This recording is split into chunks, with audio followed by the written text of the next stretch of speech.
O Palácio Anchieta abre as portas em breve para receber uma mega exposição internacional.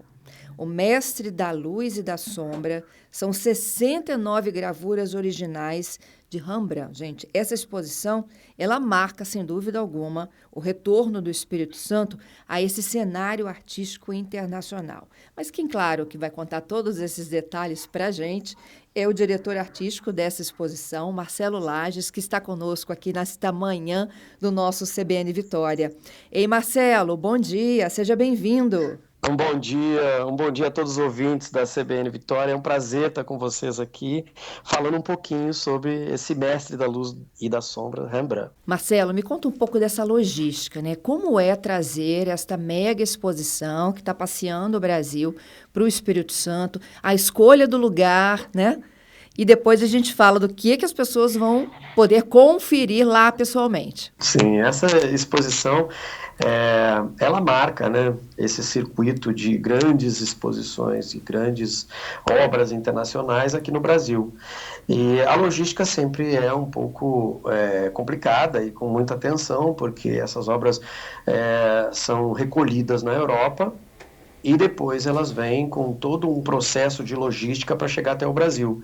Então elas vieram de Roma para cá, e aí são empresas especializadas que fazem esse transporte, esse cuidado, com muita segurança, né? Porque são obras originais e o local também é todo preparado para receber essas obras, com climatização. A gente está falando de obras de mais de 400 anos, né? Que tem um cuidado de conservação muito grande. Então, em cada etapa é feito sempre uma vistoria das obras, né? Para um museólogo. E um laudo é feito cada vez que sai de uma cidade e vai para outra, cada vez que transporta. Aqui, quando a gente recebeu as obras no Palácio Anchieta, foi feito esse laudo também, né? Então ele vem armazenado em cases especiais, cuidado de temperatura, para a gente poder contar mais tempo essa história e ter uma preservação das obras, né? Elas são de propriedade do Museu de Amsterdã? Não, elas são de vários colecionadores, né, de diferentes colecionadores da Europa, e foi juntada essas obras para poder montar, né, o Luca, que é o nosso curador, ele fez essa seleção, e aí se juntou de vários colecionadores, porque elas ficam espalhadas, né, e aí se traçou uma linha, né, a exposição é dividida entre humano e divino. Então, o Rembrandt tem muitos trabalhos de fotografias, autorretrato, muita coisa do cotidiano que ele pegou. Ele foi um artista da época em que ele pegou, consegue nos retratar a história daquele momento, né, do século XVII.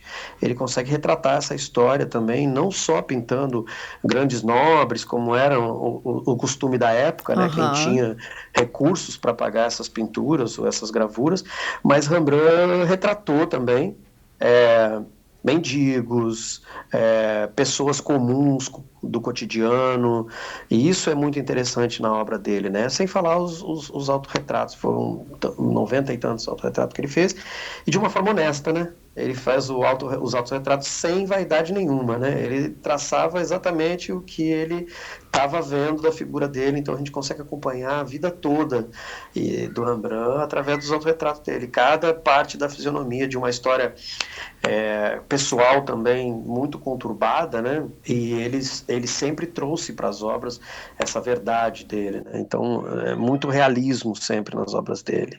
E são valores inestimáveis, então, né? Sim, sim. Hoje as obras têm valores inestimáveis. Elas no século XVIII, ele não foi um artista tão reconhecido no século XVIII por conta dos materiais que eram usados, né? O verniz que era usado nas obras dele.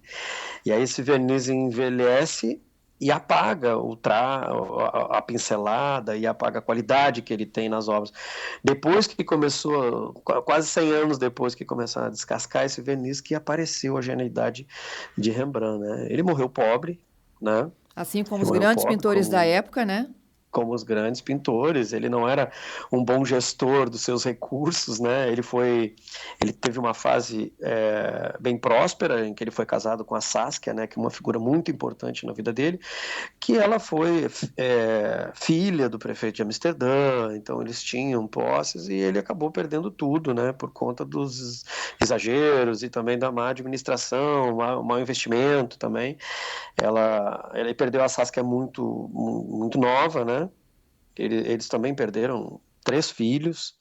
Então foi uma vida muito dramática, assim. Rembrandt morreu pobre, mas ele deixa um legado no final da vida dele que é muito interessante, um reflexo do artista, né? Que a gente tem algumas obras aqui que refletem isso, né? A exposição, como eu falei, ela está dividida em ordem, além da ordem cronológica, ela está dividida em humano e divino. Muitas obras de Rembrandt retratam passagens bíblicas, que são magníficas as obras, né? Numa técnica muito difícil, né? De gravura, né? Ponta Que é o claro e o seca, é escuro, uma coisa Marcelo? muito difícil. Ele é o mestre do claro escuro, né? Então Aham. a sombra, até hoje a gente tem influência do Rembrandt através dessa leitura que ele fez da luz e da sombra, né? Então muita inspiração, o próprio cinema se inspira muito em Rembrandt até hoje, né? Para fazer grandes obras e grandes fotografias, né? O Rembrandt sempre foi um mestre e é um mestre até hoje da luz e da sombra. E a gente vê isso através dessa técnica que ele usava. As gravuras que a gente vai ver aqui no Palácio Anchieta são gravuras feitas através de riscos. Eu vou resumir assim de uma forma bem grotesca até, riscos de uma ponta de metal numa placa de cobre. E aí ele ia riscando, riscando, riscando, e depois ele pegava e imprimia aquela placa e ficava uma coisa fantástica. Vão ver obras ali fantásticas, você não acredita, e como eram feitas, né? E a gente faz questão de mostrar essa técnica, como é essa técnica, já no início da exposição. Que aí o visitante chega e entende já como tudo aquilo foi feito. Isso dá uma grandiosidade maior nas obras dele, né? Sem dúvida alguma. Marcelo, a exposição é completamente gratuita, né? Está de portas abertas, estará, né? Dentro de mais alguns dias. Me fala aí qual é a data oficial da abertura da exposição aqui no Espírito Santo e como as pessoas podem visitá-la. É totalmente gratuito, né? Então, a gente tem, através da Lei Rouanet, com patrocínios do BH e da Bianco Gresse, que também apoiaram em toda a itinerância aqui no Brasil, e é totalmente gratuito, né? A gente traz para o público essas obras centenárias, né, de uma forma super acessível. E a gente também tem uma novidade aqui dentro da exposição, em que a gente tem um espaço, uma sala totalmente acessível, né? Então, várias obras táteis, várias obras também através da descrição em libras. É uma experiência muito, muito interessante esse espaço que a gente está planejando e que a gente está montando ali no Palácio Anchieta, né? Então, a gente traz as gravuras em si, a gente traz uma experiência imersiva através de projeção mapeada, ampliando essas obras, né? Porque tem obras dele, como eu falei antes, né? Época que ele não tinha recursos, então é um material muito caro, uma placa de cobre naquela época, né? Então ele precisava fazer pequenas gravuras, o que dificultava mais ainda o trabalho dele, em placas assim, tamanho 3x4, para você ter uma ideia. Então a gente tem algumas gravuras tamanho 3x4. E, e aí, com isso, a gente pega essas obras e amplia nessa projeção mapeada, né, chegando a 3 metros uma obra dessas, né?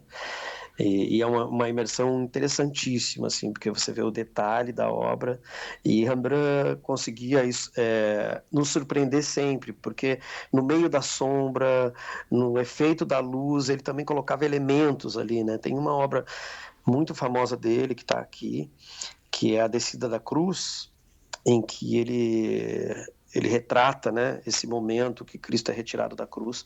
E Que ali a gente tem uma lindo! riqueza de detalhes, é lindíssima, a obra é lindíssima, a gente tem uma riqueza de detalhes, e ele esconde alguns elementos na sombra, esconde Judas na sombra, é uma coisa fantástica, a obra é fantástica. E a gente disponibiliza lupas, né, lupas para os visitantes, que aí você tem uma imersão maior ainda na obra, né? Embora a experiência que a gente teve no Rio de Janeiro e também em Belo Horizonte, hoje a gente tem o recurso do celular, então as pessoas abrem a câmera do celular e ficam dando zoom para poder ver os detalhes da obra, né? Isso é fantástico, foi algo espontâneo do próprio público, né? Isso.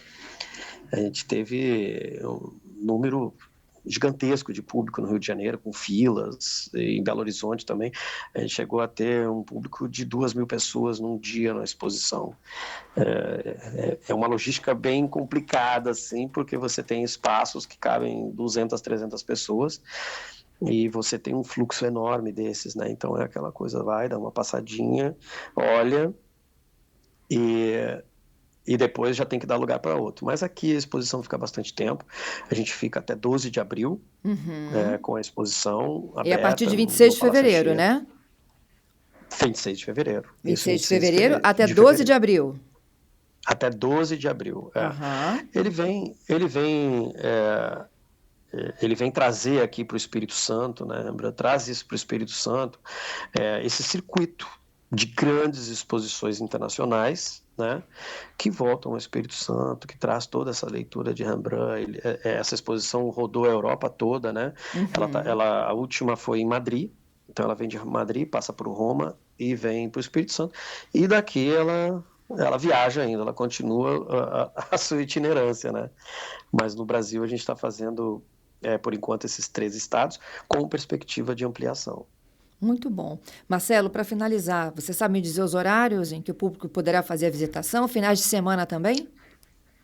Finais de semana também, né? Não funciona aos domingos, né? Porque tem aquela paradinha que precisa para manutenção, porque a gente tem uma iluminação muito especial e o visitante vai conseguir entender isso, né? A gente valorizou a obra própria do Rembrandt explorando a sombra, e isso foi um cuidado do nosso iluminador, né, o Rogério Marreiro, Billy. Ele Aham. fez esse pensamento, né, de conseguir destacar apenas a obra. Então você entra na exposição e o destaque que você tem de luz é muito preciso em cima da obra. A gente não ilumina mais nada a não ser a própria obra. Então você tem uma imersão flutuante das obras no espaço, né? É uma coisa que o Álvaro, que é o nosso diretor-geral, Álvaro Moura, nos pediu, né? Essa imersão. Olha, uma imersão, o público tem que sentir a obra mais de perto, e aí a gente foi fazer nossas pesquisas. Isso virou um grande sucesso. A gente teve curadores internacionais que vieram para a exposição, né, da Artco, que é um grande parceiro lá da Itália, e eles nos relataram, olha, essa exposição nem na Europa ela foi apresentada dessa forma, né, uma exposição do nível de Londres, da Galeria de Londres e tal. Então a gente ficou muito lisonjeado com esses elogios e a forma que a gente conseguiu retratar essa exposição aqui, trazendo essa experiência totalmente imersiva de Rembrandt, e a iluminação dá um show também. Ele é o mestre da luz e da sombra, a gente tinha que fazer jus a isso, né? É isso, eu tenho certeza que será um imenso sucesso. De Rembrandt, sei que a gente mal começou a falar da chegada dele, mas como é que vocês estão se planejando para os próximos? Olha, a gente tem muita vontade dessa itinerância, né? A gente já tem perspectivas de outros estados aqui no país, e a gente agora já tem uma logística, e é muito importante a gente falar isso, que essa exposição, ela foi inteiramente produzida por mão de obra capixaba. A gente não teve interferência, ela foi toda construída aqui no Espírito Santo, todos os profissionais envolvidos são daqui. A mão de obra, essa mão de obra é toda daqui do Espírito Santo, né? A gente tem desde a marcenaria, pintura, técnicos, os técnicos de projeção mapeada, toda a equipe é formada por profissionais do Espírito Santo.